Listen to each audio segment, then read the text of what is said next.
Salut, aujourd'hui on se retrouve pour faire mon bilan du mois d'août et j'ai quelques lectures à vous présenter.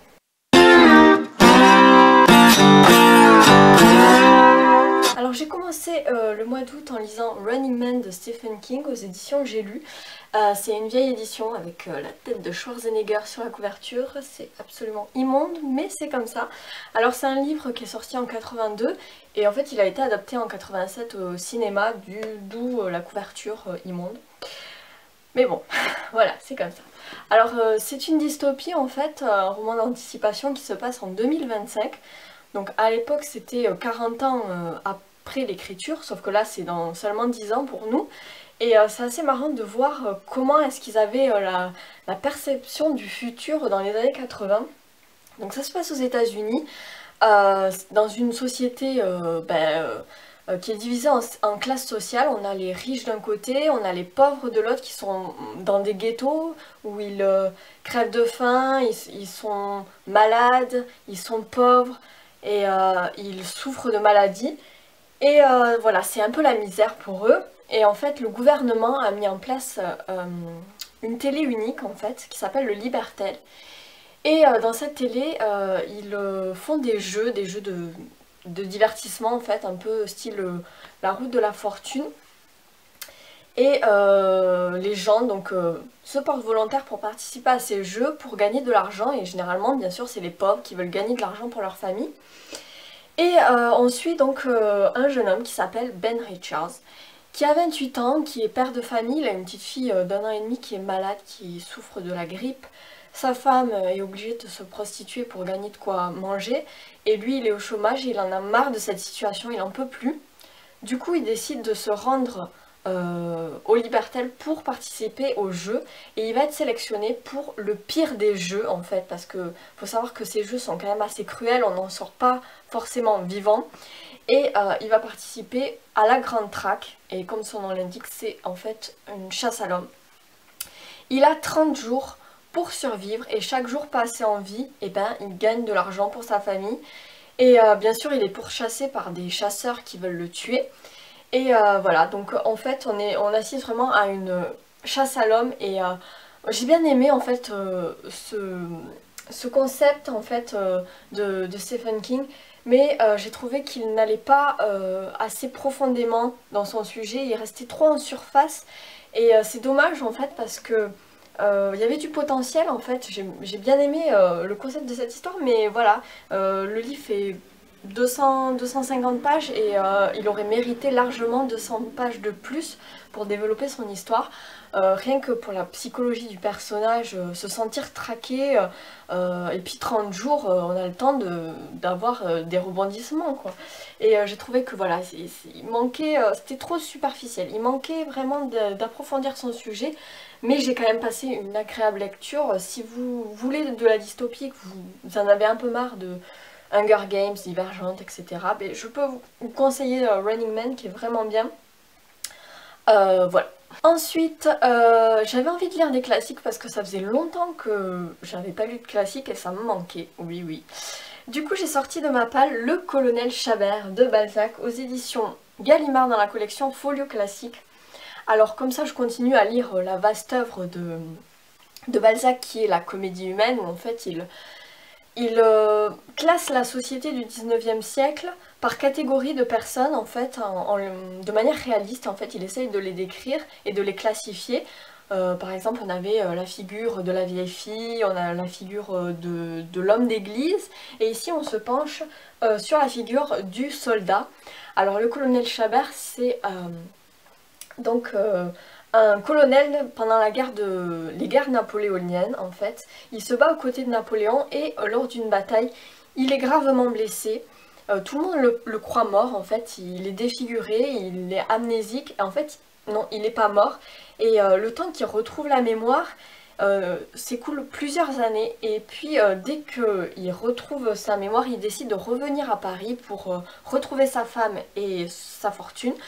Seulement, tout le monde le pensait mort et sa femme s'est remariée, elle a des enfants avec un autre et elle pense que cet homme là qui débarque de nulle part est un imposteur qui en veut à son argent.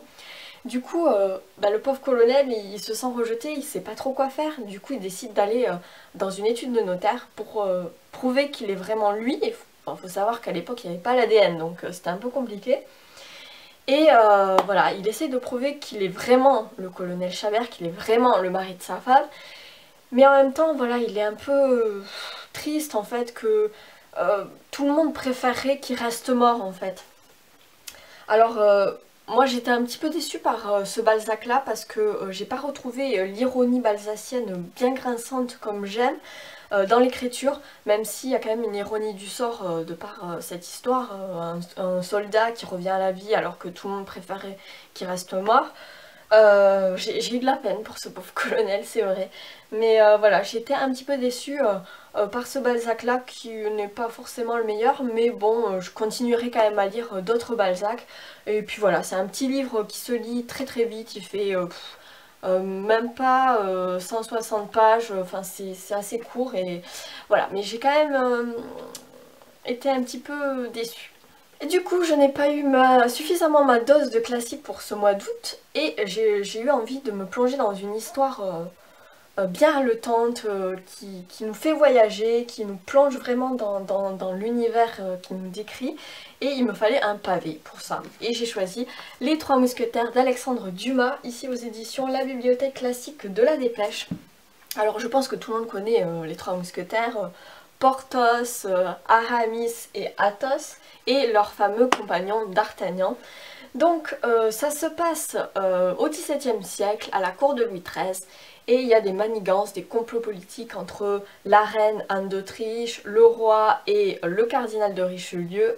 En fait on a D'Artagnan qui est un jeune homme, un jeune gascon qui débarque à Paris et qui n'a qu'un rêve, c'est intégrer le corps d'élite des mousquetaires parce que c'est en fait la garde royale, le summum de la garde royale en fait.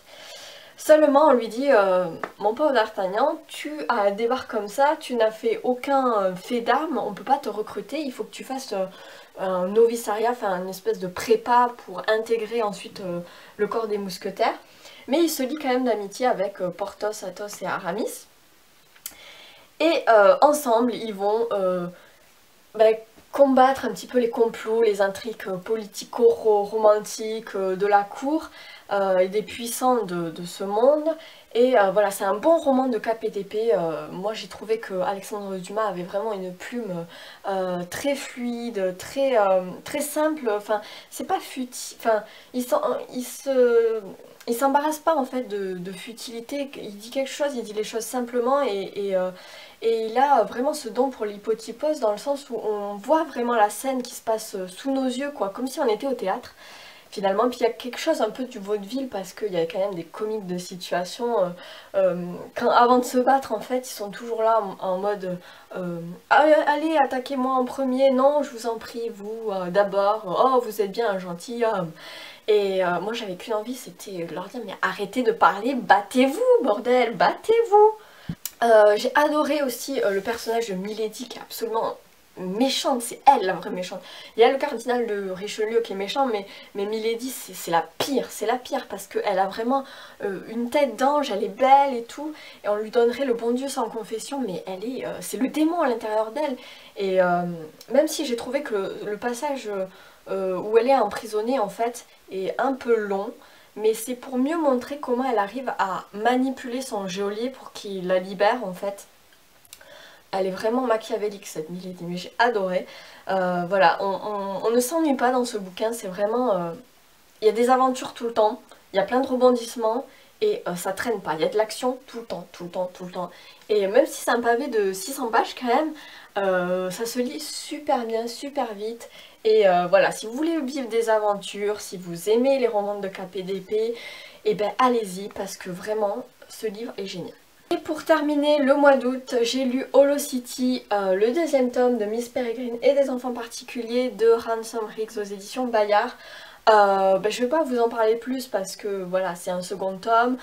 Si vous n'avez pas lu le premier, je vous invite à le lire parce qu'il est juste génial.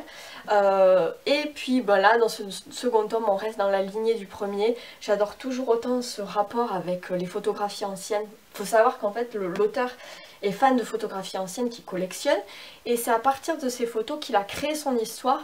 Et je trouve que c'est un concept juste génial et ça me donne trop envie de faire pareil, quoi, d'aller les chiner dans les brocantes et les vides-greniers et d'écrire une histoire comme ça.